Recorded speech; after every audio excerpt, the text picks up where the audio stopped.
Greenside ve Kayıpları teknik partnerliği olarak bir sunum gerçekleştireceğiz. Greenside firmasını ilk defa duyduğunuzu düşünüyorum. Zaten biz de bu hafta itibariyle show off yaptık. 3 aydır hazırlıklarımızı sürdürüyorduk. Bugüne nasip oldu. Güzel de bir zamana denk geldi. Aslında birazcık şirketimizden bahsederek başlayacağım. Bir reklam amaçlı, promote amaçlı değil. Sadece bizi birazcık tanıtmak istiyorum ki kim olduğumuzu anlayın. Ben Deniz Necati Serbest. 11 yıldır enerji sektöründe çalışıyorum. Çoğunlukla danışmanlık sektöründe hizmet verdim, yabancı şirketlerde. Son yıllarda da bir güneş enerjisi EPC firmasının satış ve iş geliştirme sorumlusuydum. 1 Eylül itibariyle de değerli dostum Batuhan ve güzel bir ekibimizle beraber yenilenebilir enerji alanında teknik danışmanlık, due diligence, technical advisory, owner's engineering, lender's engineering gibi hizmetleri akademik altyapıya dayandırarak çalışma süreçlerine başladık.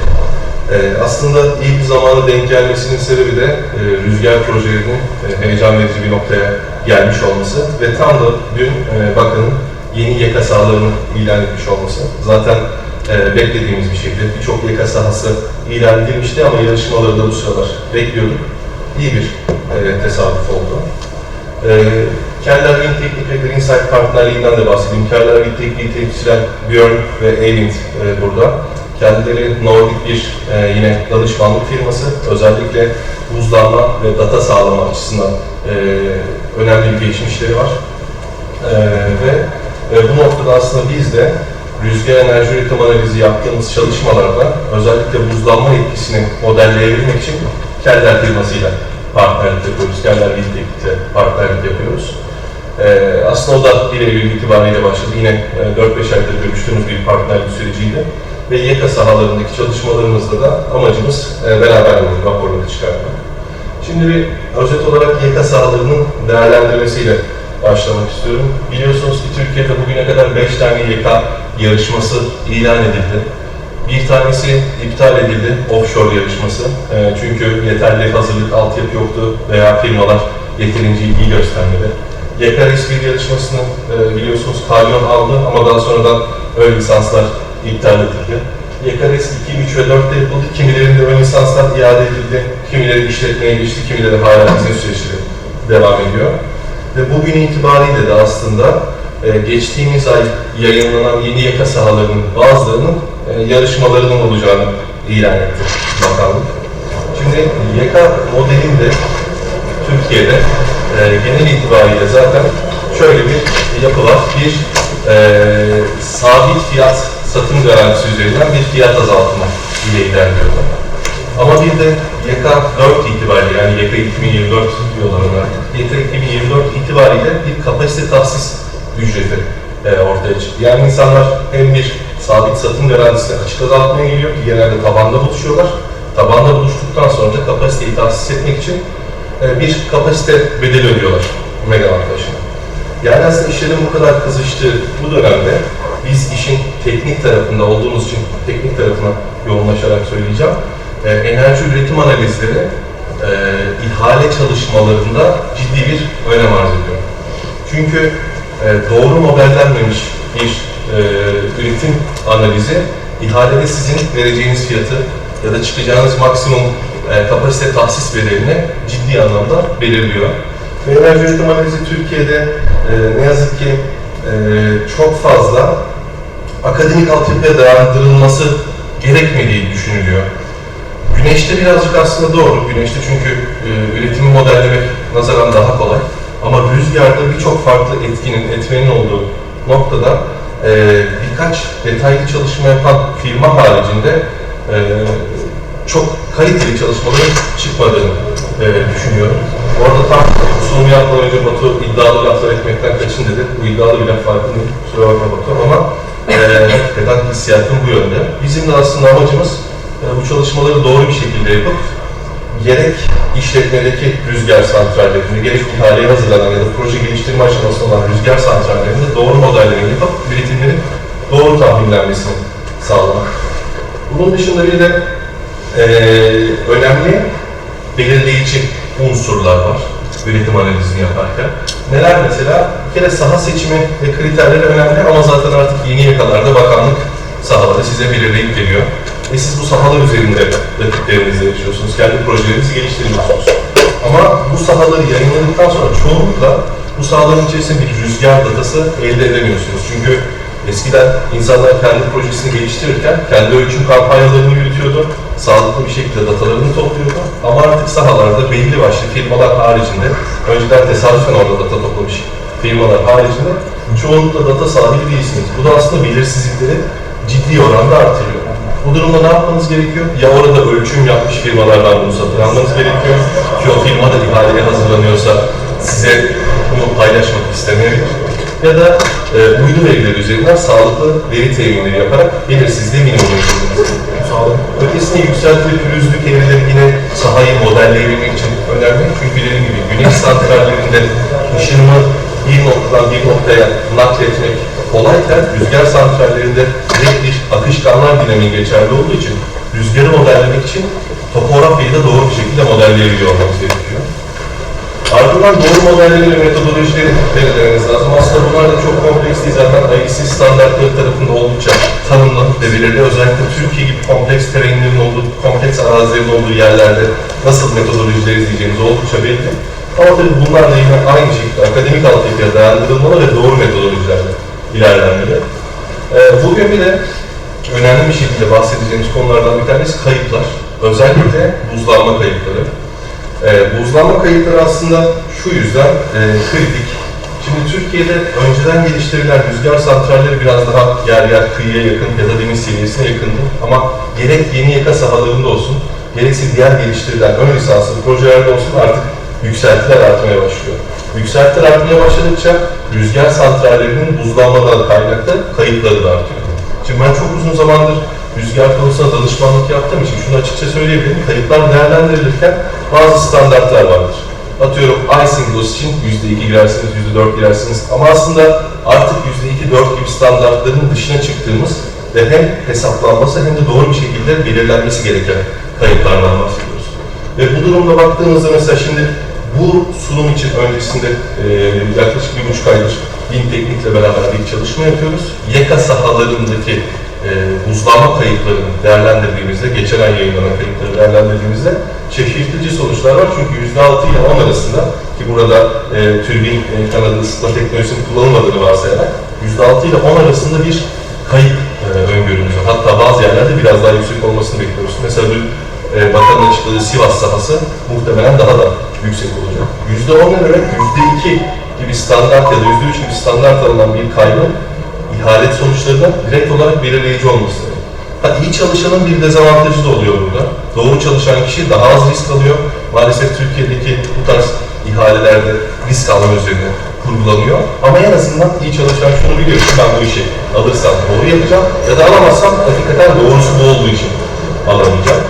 Ve bunu yaparken de aslında yapılması gereken 20 yıllık bir buzlanma kaybı değerini göz önünde bulundurmak ki 20 yıl boyunca bu döngüsellikte hangi yıl ne kadar kaybımız olduğunu görebilirim. Bu tarafta da bu arada YEKA sahalarındaki yükseltileri konumlandırdık ki gördüğünüz gibi özellikle Manisa 2 sahasında ya da Balıkesir 2 sahasında çok ciddi yükseltiler var. Tabii Türkiye'de daha yüksek sahalar var. İşte Bitlis'te, Bingöl'de daha yüksek sahalar var ve onların da gerçek kayıp değerlerine baktığımızda aslında bizim modellediğimiz kayıplara yakın bir sonuç doğuruyor. Ben vaktimi çok uzatmadan lafı Görün'e bırakmak istiyorum. Sorunu İngilizce gerçekleştirecek ve özellikle bu kayıp metodolojisini anlatacak. Görün, siz Okay, so I will continue in English. So my name is Björn. I'm here together with my colleague Icing, who's right here. We came all the way from Norway to talk about the issues with atmospheric icing. And we are very grateful to be here. And we are very big thanks to our partners in the Green for inviting us and giving us the opportunity to be here. We are here because we are working a lot in the Nordic countries and we have hot climate issues and we have been working a lot and developed expertise within atmospheric icing issues. We got the challenge to do some initial screening of some potential sites among the YEKA projects. So we used our methodology and made a rough screening. The numbers are not precise, but they give an indication. And what we saw is that those numbers are pretty high in general for all of those sites, with icing hours per year and expected production loss due to icing. I will come back to those results later. One slide about our company. We were established in '98. At the moment we are about 50 employees. We are working within the different fields shown in these pictures. Our main office is in Norway, but we also have offices in Sweden, Finland and Iceland. And since 2019 we were part of the bigger consultancy company Consult. We are mainly working in the Nordics, but we have some projects also outside the Nordics. One of the reasons why we are here is because we have been working already a couple of years with icing issues in Turkey. We were contacted by TEAS, the TSO. They had big problems with icing on the transmission grid. They had tower failures due to icing, and they had a very old icing map, which didn't match their experience very well. So we initiated a project back in 2021 with the task of developing a high-resolution icing map, which they could use for route planning, for a new power grid infrastructure, and to refurbish existing lines. So we developed. We are a group of meteorologists mainly, and physicists, but we developed a high-resolution model, meteorological model for the whole country. So it has, because I heard the word complex terrain. Yeah. So because of that complex terrain, it needs to be very high resolution. We need a very detailed model. So we initiated our computers, and it was simulating for almost 2 years. So we developed a very detailed database for wind and icing, temperature, all meteorological variables needed to do these kind of mappings. So based on that extensive database, we developed this map. It reflects the different icing zones that they need to take into account. Those data are available or valid for typical conductor heights for power lines, but the data extends all the way through the atmosphere, so it can be also extracted for other heights. For instance, typical heights for wind turbines. Since I have a background as meteorologist, I need to go a bit into the meteorological details, some education also. I have one exercise for you. Picture to the upper left shows icing on a small tree on a hilltop. And I've listed 4 different meteorological parameters: snow, clouds, rain, and water vapor. And which one of those do you think created that ice? All of them. That's actually a good answer. All of them can produce icing. But the main reason for this type of icing, and the type of icing we find on wind turbine blades, and also on the power lines in the mountains, is actually the clouds. So it's not the snow, it's not the water vapor, the humidity, it's the actual clouds. And on this photo, you see mountain peak penetrating into the clouds. And it's that simple. Above or inside the cloud, you will have icing. Below the cloud, you will have no icing. So this is very important for like microsighting, clearing turbines, calculating effects of icing. It's that simple. How often will the turbine penetrate into the clouds and start collecting cloud droplets? Another illustration of the same problem. Okay, the colors are a bit off. It it's supposed to be an open lake here. It was blue on the It's a screen. green lake. It's a green lake. It's a green lake. It's an open ocean. And we have the mountains, green mountains. Okay, that's fine. This is very typical for Norway. We have the North Atlantic Sea, all the moisture coming in, lifted into the mountains. It's the same here. You have the Black Sea in the north, winds from the north lifting into the mountains, but you also have the Mediterranean Sea in the southwest, which also brings humidity from that side. So, typically onshore winds, the air mass has to be lifted, and that creates here a green cloud. And normally it produces rain along the coast. When the air is further lifted into the mountains, it creates another cloud, which now is lifted. It's higher above the sea level. And cloud number 3 on the third mountain is even higher. If the temperature is below freezing in the mountains, you will get snow almost everywhere. And you see within those circles, the peaks are the mountain itself is sticking into the clouds. So those are areas with very intense icing. The green areas are areas also in the mountains with much less icing. So this is like cartoon way of looking at the weather map. If you have winds from the other direction, you have also icing on that side of the mountains. But this is the basics. So it's all about finding those sweet spots where you have good wind conditions and low icing intensities. So what happens with the wind turbine blades? This is an extreme case from the Nordics somewhere. If it spins into the cloud for a certain time, it will start to accumulate ice on the leading edge of the turbine blade. It will reduce the lift and increase the drag of the blades, and thus reduce the power production if it keeps spinning with ice on the blades. It can also, in practice, it will quickly cause imbalance and vibrations, and many turbines will just stop when there's enough ice. This is typically what the power curve looks like. It's the wind speed and the power produced, and this is how it looks typically if you continue to operate the turbine during icing while there's ice on the blades. So there's much lower production than it should be.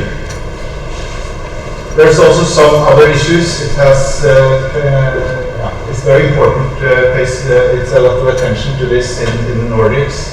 It's health and safety risks related to the throw of the ice throw. So if ice is released from turbine blade, it can actually be thrown quite far, and it may pose a risk for the environment, in the environment. There's lots of problems with icing, but there's also many solutions. And it is important to consider icing in all phases of a project. We have learned that the hard way. In the Nordics, we have done all the mistakes. We don't know all the answers, but we have some good ideas how it could be done. Even starting from doing wind measurements. We have had collapsed measurement towers like this because the tower itself was not designed for the ice flows, ice and winds. You need heated wind sensors and meters to keep them ice free. And to keep heat on the sensors, you need power supply. In remote places, that can be an issue. So there's a lot of things to think about all the way from the beginning. And then finally, we can then calculate production and production loss due to icing based on all the knowledge and all the data we have collected.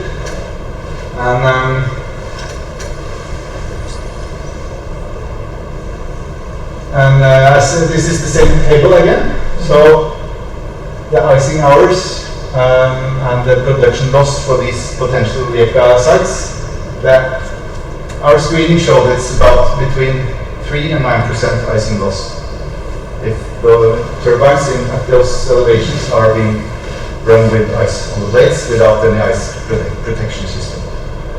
And those numbers are pretty high. It's comparable to many other sites in the Nordics. So I think that's the main message. This should be considered, and we are here. Feel free to contact us for discussing this further, or most of all with the green side. So I will end with a picture of Icing and Northern Lights in the same photo.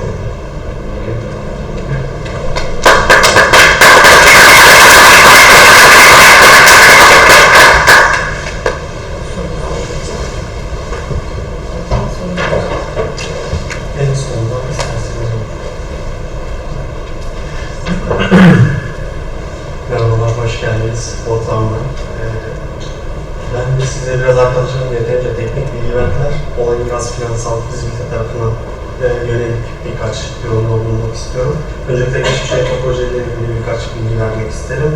Bildiğiniz üzere şu ana kadar Türkiye'de 4 onshore YEKA ihalesi yapıldı. Bunların ismi YEKA-RES 1, 2, 3 ve YEKA-RES 2024.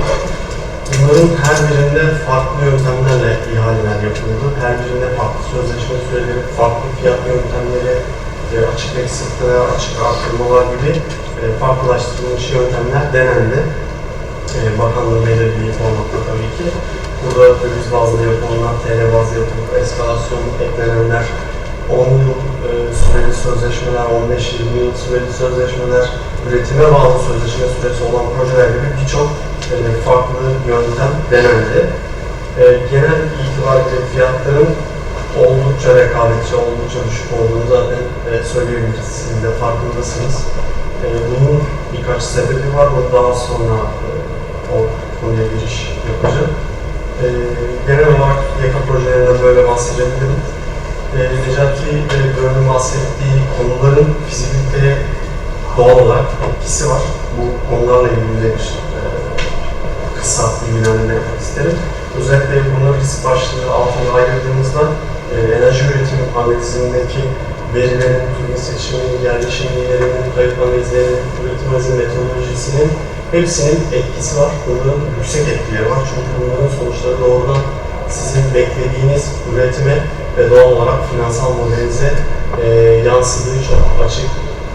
Burada finansal fizibilite konusunda bahsetmek istediğim özellikle YEKA projesi ihaleleri özelinde şunu söyleyebilirim. YEKA ihale yöntemleri zaten rekabet oluşmasına yönelik hazırlanmış bir yöntem. Bakanlığın zaten talebiyle isteğiyle bu açık eksiltme şeklinde yapılan ihaleler zaten bunun göstergesi. En son taban fiyat da konuldu artık çünkü konunun başka yerlere artık gidiyor olduğu açık. Sonrasında da bunun üstüne bir de katkı payı bedeli ödeyerek bu projelere artık alabiliyorsunuz. Bu fizibiliteleri yapmak giderek karmaşıklaşıyor. İhale yöntemleri değişiyor. En son gün Bakanlığı'nın açıkladığına göre zaten şimdi de dolardan euroya dönüyoruz.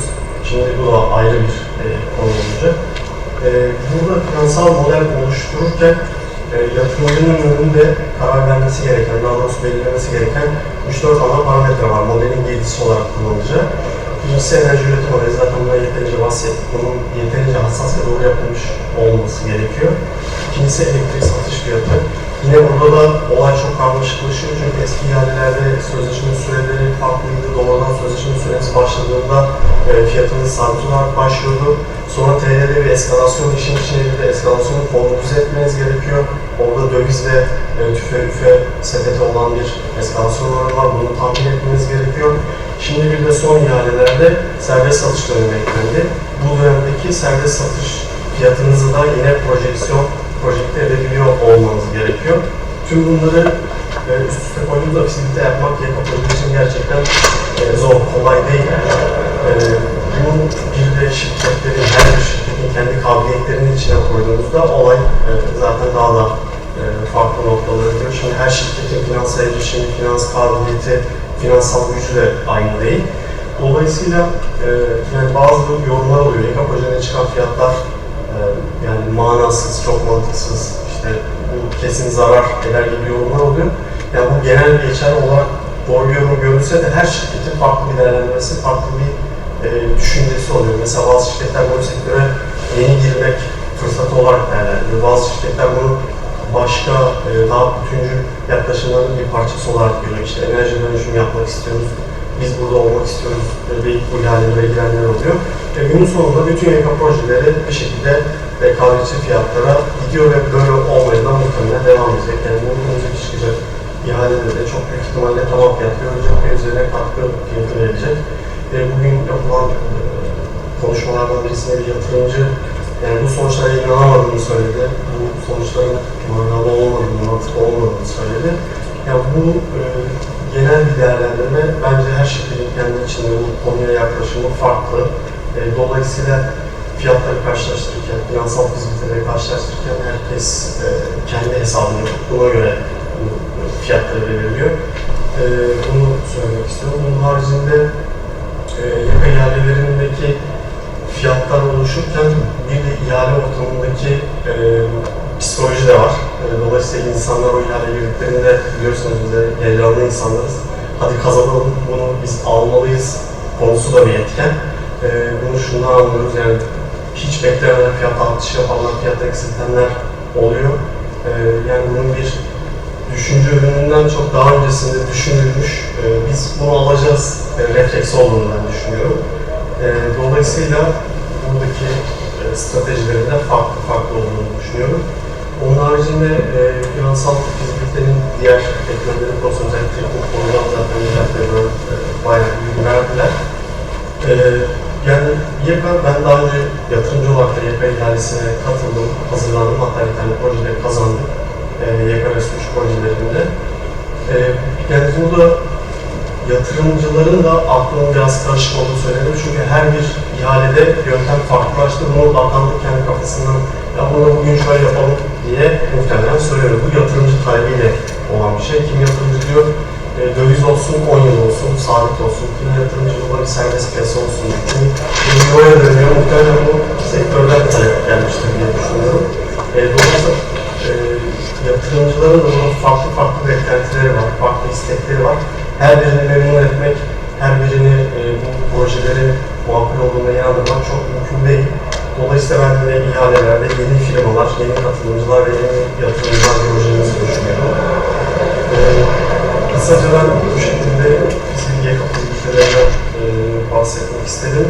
Bir sorularınız olursa beraber cevaplamak isteriz. Hepinize çok teşekkür ediyorum. Sağ olun.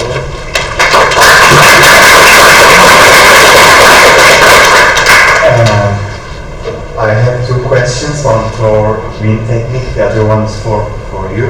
Maybe I can start first with Turkish, my question in Turkish. Necati Bey de bahsetti, bir de buradaki şeyde de slide'da da yazıyor. Şeyi sadece merak ettim, bir analiz yaptığımız süreçte akademik altyapıya dayanır üretim analizinde yani metodoloji kaleminde gördüğümüz yani bizim hani globalde de düşünebiliriz. Lineer, non-lineer ve işte mezoscale bazlı bir üç farklı ana yöntemden bahsedebiliriz. Sizin burada bahsettiğiniz üretim analizi metodolojisi bunlara ek dördüncü bir analiz metodolojisi mi yoksa? Şöyle, normal şartlarda bugüne yetiştirmeyi hedeflediğimiz bir raporumuz vardı. Yayınlanacak YEKA sahaları ile alakalı bir üretim analizi ve kayıp değerlerinde çalıştığımız bir rapor. Aynı zamanda da onların ekinde bu metodolojimizi detaylı bir şekilde anlattığımız bir annex tasarım var. Dün bakanın açıklamasıyla sahalarda ufak bir iki değişiklik olunca biraz daha düzenleyip haftaya yayınlayalım. Dilerseniz ekinde yaklaşık 15 sayfalık bir metot açıklaması var. Greenside'ı LinkedIn'den takip edip haftaya indirirseniz tüm o detayı okuyabilirsiniz. Teşekkürler. My second question is for you. That I just wondering with regards to the icing hours, which was I think in slide 18, this table as well. The icing hours per year. So conceptually, I think there are two types of there are two ways of describing or resulting the icing. One is instrumental icing, the other one is metallurgical icing. Yes. And in my analysis that I have done so far, I see that the metallurgical icing is not always equal to the instrumental icing.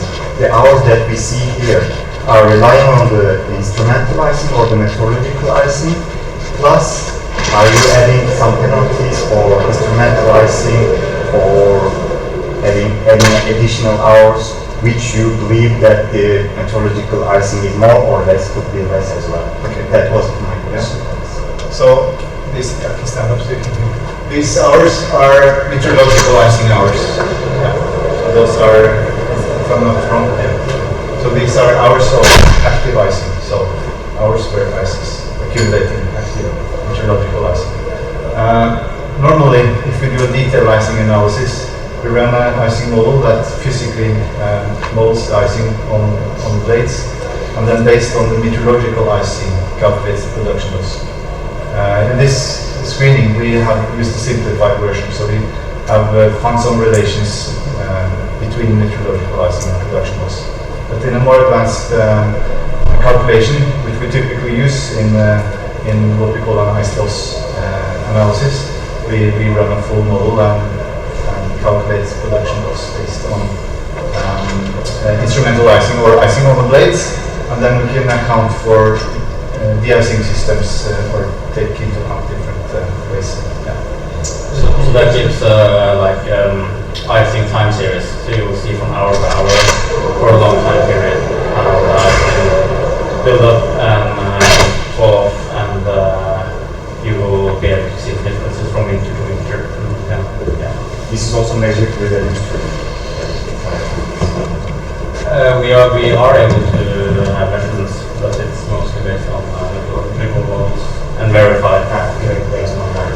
Yeah, it is. Yeah. But any kind of icing observations will improve the uncertainty or reduce the uncertainty for a second. Maybe you can show the last picture with the northern lights again, because there you see one of our icing sensors. Yeah, this is actually a very early phase of a wind power project in the north of Norway, and you can see the rotating cylinder is an easy way of measuring the weight of ice. So we have created this device that has a weighting scale. It's out in the field, rotating slowly, and it weights registers the weight of that ice on the sensor. And then we have heated cameras to be able to follow what's going on. And every now and then we also have northern lights in the back. That was interesting. Yeah. So you are weighting the ice by surveillance system. Yeah. Okay. So then you can count the number of meteorological icing hours and the instrumental icing. Yeah. So it's a very early phase before even making tower for doing wind measurements. Bir ufak ekleme yapayım. Bu metotla ilgili bu sonradan için çalıştığımız Icing metoduyla ilgili de rapor paylaşacağız Ekim'de. Orada metodolojiyi devam edebilirsiniz. Bu projenin için biraz daha hızlı olsun diye sahadan bir nokta için simplify edilmiş bir model çalışıldı. Türbin özelinde bir çalışmalıyım. Yani orada türbinin spesifikasyonunu belirleyip tekrar bir Icing model çalışmak mümkün. Thank you. Microsite'ini tamamladıktan sonra her türbinin lokasyonu ve hap height'ine göre ayrıca bir model çalışıp final aslında ISO'su belirlemek işin en doğrusu. Onunla da ilgili bir sorun var ama sormayacağım çok zaman aldı. Ben de soracağım I have a question here. What do you require from the customers as a basis, to conduct the study? And how long does it take to achieve a target and result? Yeah. This is my first question. Second one, in the results file of your report, you just say, okay, this percentage of the icing we're expecting, or do you do also some suggestions, or in the conclusion part? Yeah. So, I think Eivind is best prepared to answer these questions actually. So your first question was about doing this icing loss assessment, right? yes, I'm a customer, so what do you want from me? Yeah, so it's quite easy to do since we use meteorological data. So we would need your turbine locations, we would need your turbine type and power curve, and we will need to know if you are planning on having a ice protection system. And that's basically, I think, everything you will need to make this an efficiency analysis. So you don't need a 12 months measurement, nothing, just No. methodology. Yes, Okay. so we will be able to deliver that in maybe 3 weeks. Okay. 3 or 4 weeks, something like that. And then we have a lot of different options that you can add. You can try to do a validation with, if you have measurements with a heating sensor and a NOx heating sensor, we can use that to calculate the instrumental icing, and then we can use that and then to validate our results and make a report with lower uncertainties regarding the icing loss. So second option is more certain, kind of. Yeah, lower uncertainties, yes. And your second question? In the conclusion part of your report, Yeah. do you make any suggestions to the customers or the turbine suppliers? We don't usually have that in our reports, but we can, of course, if the numbers are high, we usually recommend ice protection system if that is not something that is already decided by the client. But of course, we can just make recommendations. We often have discussions after we deliver the report. We can, for instance, look at the icing losses for each turbine. We can say maybe the turbine with the highest elevation has significantly higher icing because it's way more often in the cloud base. Then we can recommend a change in the microsighting based on that. We see that this turbine has. Or even in the layout, maybe? Yeah, in the layout, yeah. And if a measurement campaign is established to measure the icing, I would say as a very minimum, it's 1 year, 2 years, because it's a large year-to-year variation. So if you're unlucky, you have a year without any icing almost then. So we would normally recommend at least 2 years. And then we correlate with our model, and then we use our model to expand again time series back in time to make the methodology. Benim bir sorum olacaktı. Alp Altınçay Genel katılıyorum. Teşekkürler sunum için öncelikle. Gayet sade ve akıcı anlattığınız için. Sorum Björn olacak izninizle iyice davranmıştım. Hello Björn. I have a question. I just started Turkish. So maybe can we go to the 18th, slide 18? Is possible? Yes. Yeah, this one. Thank you. When I see the table, I saw some kind of measurements and icing loss, for example. But I am curious about that. If you are choosing, for example, one OEM for a turbine, as you know, because different OEMs has different solution types. Since we have, for example, yeah, I can understand this is YEKA sites, but maybe it's only with the Nordex or some kind of else. Could you please let me understand how many OEMs are you working with to get this data collect? Because it's Just answer that. yeah. Maybe in English. To prepare this report, not to mention about any turbine manufacturer, we created a generic turbine with a generic power curve without blade. Like a simulation, right? Yeah, about simulation. So this is not about any turbine, or Nordex or anyone. So just Okay. generic turbine. So are you working with any kind of OEMs? No, we are the consulting companies. Consulting companies. Yes. So this is what I'm asking for, because you know, if we are talking about the ice on the blade, we need to just separate the OEMs and just calculate all the loss. Maybe it's an insight from companies. This is what I'm asking for actually. But I get this one. Thank you very much. And when it comes to our icing loss model, we take into account, I mean, we have had a lot of discussions with turbine manufacturers over the years, so we are able to, or we try at least to model different turbine manufacturers' IPS systems. In the past, maybe this simulation works very well. But for now, for example, we have, in the worldwide, we have different OEMs, too many, and we have also too many different blade types and solutions. It's, as you know, it's up to strategic things for companies. So maybe it can change the number, and maybe this is a brilliant idea, or maybe it's too big for you. I don't know. More detailed information you can get from the manufacturers. It would be great because seeing these numbers with the let's say simulation turbine types or power curves, but it depends. For example, for Enercon we have too many different types in too many different locations and too many high attributes. You know, so it will be make more sense for your customers also to get the exact data from the sites from the different OEMs, and maybe it will make more sense. So this is the question. Thanks for answering. Yeah.